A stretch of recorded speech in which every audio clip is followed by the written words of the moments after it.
झाक झोरी का के ले गाले काट सखी रे, हाँ हाँ काट सखी रे। बाटे अब हिले हमारा दुखात सखी रे, बाटे अब हिले हमारा दुखात सखी रे, दुखात सखी रे, दुखात सखी रे।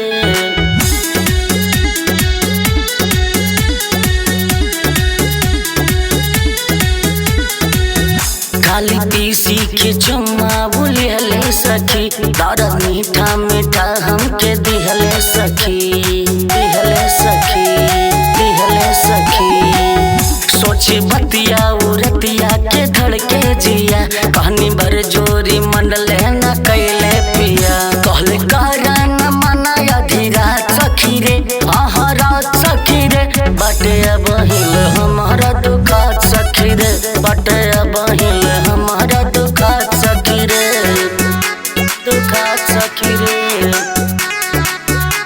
दुखात सखी रे। Magic by Cherry. बाटे अब हिल हमारा दुखात सखी रे।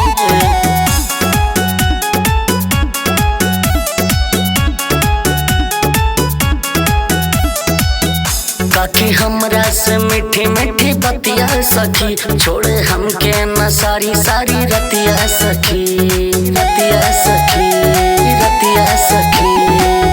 रात फेरिल जब करवटिया सखी, मोरा आँखी के खोल देला डरिया सखी। काम करे में न कौनो लजात सखी रे, हाँ लजात सखी रे। बाटे अब हिल हमारा दुखात सखी रे, बाटे अब हिल हमारा दुखात सखी रे, दुखात सखी रे, दुखात सखी रे।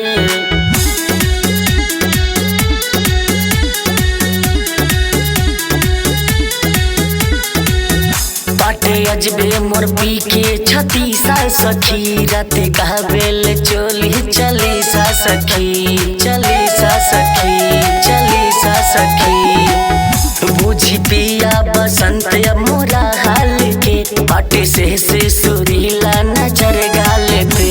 देखी अंकित शर्मा जात सखी रे, हला जात सखी रे। बाटे अब हिल हमारा दुखात सखी रे, बाटे अब हिल हमारा दुखात सखी रे, दुखात सखी रे।